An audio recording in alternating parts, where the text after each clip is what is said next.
examples. Of course, we all know that some of us can achieve more and perform better under pressure, and we are all very well equipped to deal and cope with stress at certain times in our lives. But when it's constant and doesn't let up, then something invariably has to give. To meditate in simple terms is to clear the mind. Have you ever lay awake in the middle of the night, unable to sleep? Televisions are switched off and everything is quiet, except your constant chatterbox. Your subconscious thoughts that never cease asking you questions, criticizing, and judging you. It's more noticeable to hear in the quiet of the night, yet amidst all the noises in the busy day, it often goes unnoticed.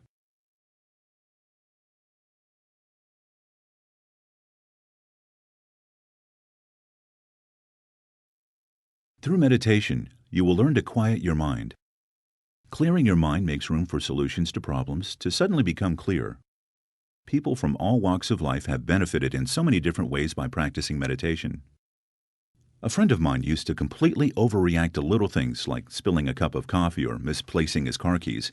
Yet within 3 to 4 weeks of meditating on a regular basis in the way that I'm going to teach you, his family was amazed at just how calm he had become and how he seemed to go with the flow. Other people become less irritable. Some people suffering from insomnia begin to sleep better, while others experience more energy and a sense of well-being. We all seem to gain a huge variety of benefits that are specific to our own personal needs, and I will explain a little later how everyone's experience in meditation will be individual for each person and why we shouldn't expect to get the same results as anyone else or have the same kind of experience that another has. Many people become disillusioned and think they cannot meditate because they didn't get the same results as someone else, or they expected to float out of their body, or they think they failed because this didn't happen. I fell into this trap when I first learned transcendental meditation many years ago.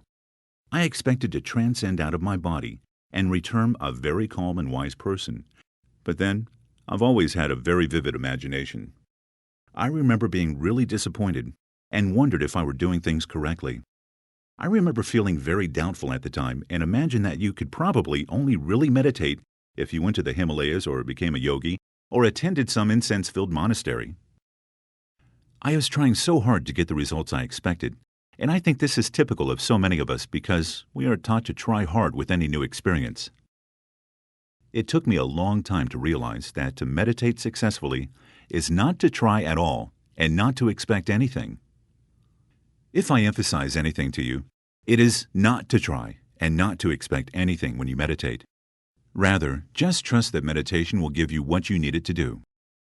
When I chose a mantra for myself that I felt comfortable with and decided to trust that meditation would benefit me in the way I needed most, it wasn't long at all before other people as well as myself noticed certain changes in me. I had always been a worrier, and this completely changed within about 3 to 6 weeks of meditating consistently. I just seemed to understand that most of what I worried about never came about anyway, and so it was a waste of time and energy. I began to feel more confident and in control of my life. I began thinking that whatever lessons life threw at me, I would be able to handle, and when I was faced with decisions and choices, instead of getting stressed out, I'd simply think, if I make the wrong decision, what's the worst thing that can happen, and can I live with it? This way of thinking made decision-making so much simpler for me and eliminated so much worry and stress from my life. My family noticed how I very calmly dealt with situations where I would have previously become stressed out and tired. I realized that problems are a part of life. We all have them, and through meditation, I learned that problems are given to us so that we can grow and learn from them. Norman Vincent Peale quoted many times, "A problem is a concentrated opportunity. The only people I have ever known to have no problems are in the cemetery. The more problems you have, the more alive you are. Every problem contains the seeds of its own solution. Everybody I've ever known who succeeded in a big way in life has done so by breaking problems apart and finding the value that was there." Meditation is a huge asset in helping you solve problems. As I mentioned before, whether you have tried any other forms of meditation or this is your first attempt, I'm going to talk you through what I believe to be the most simple yet effective way for you to meditate. First of all, there are some preparations and guidelines that you need to understand before you begin your course of meditation. I believe that if you are prepared, you will feel confident and I want this to be a wonderful journey for you. I'll talk you through your first 2 meditation sessions, and so you'll need to be in a room where you have access to these recordings. Included in your meditation course is an instruction document. Go to the section headed Meditation Guidelines and read this card very carefully.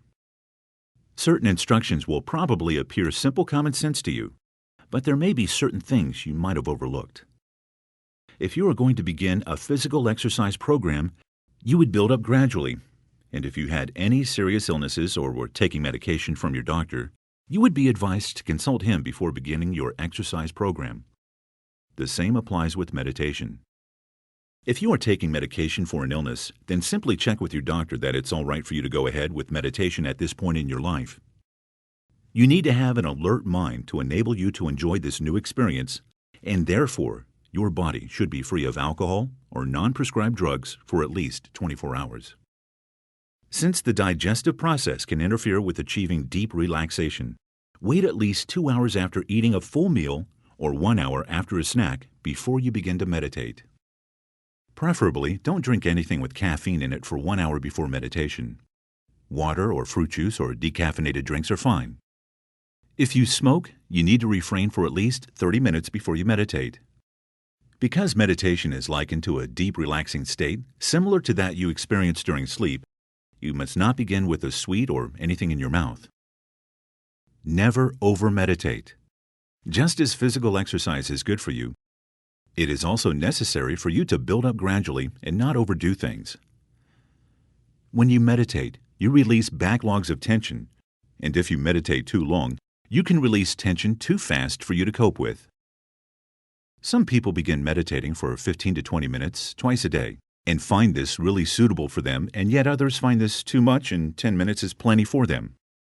Always leave a minimum of 3 to 4 hour gaps between meditations. If you now refer to instruction document headed How to Prepare to Meditate, you will read in more detail why it is so important for you to make the following necessary preparations which will enable you to experience meditation successfully. On your first day, I will be talking you through 2 meditation sessions, keeping track of time for you, and explaining the different experiences we all have. You will need to arrange for 2 consecutive days, 1 hour each day when you will not be disturbed. This length of time will only be necessary in the beginning. It may be best if you do this on a weekend, because after I talk you through your first session, you will need to leave 3 to 4 hours before you meditate again later that day for another 10 minutes, and then again for another 10 minutes the following day, before we meet again for a second session together. And so after our first meditation together, you will have meditated twice on your own before we join up together for our second session. As you need to be clear-headed to meditate, it is important that you don't meditate in a cluttered room. You need to be in a room on your own so that you can relax and not feel self-conscious of anyone else being present. The lighting needs to be subdued or bright sunlight blocked out. The telephone needs to be put on to silence or switched off because as you meditate and become very relaxed, the sudden ringing of the telephone can be exceedingly unsettling. You will need a straight-back chair so you can sit upright with your feet on the floor. A dining chair is usually good, or if you choose a sofa or easy chair, you may need cushions behind you to support your head and back. You need to choose your mantra and have it written down and placed where you can see it. You will need to have a CD player, MP3 player, or computer at hand because I will talk you all the way through some of your first meditation sessions. Shoes need to be removed and any tight clothes need to be loosened for your comfort. The next suggestion isn't necessary, but it is really good to create a special atmosphere for your first time. And if you place a special ornament or bouquet of flowers or something pleasing to the eye a few feet in front of you so that when you open your eyes after meditating for the first time, this is the first sight you will experience. If you like burning incense sticks, this will only add to the atmosphere, as will scented candles. But if you don't want to do this, that's okay. Remember, you only need to make the special preparations this once. Once you have made the necessary preparations for your first meditation, you will be ready to play CD 2, where I will look forward to talking you through your first meditation session.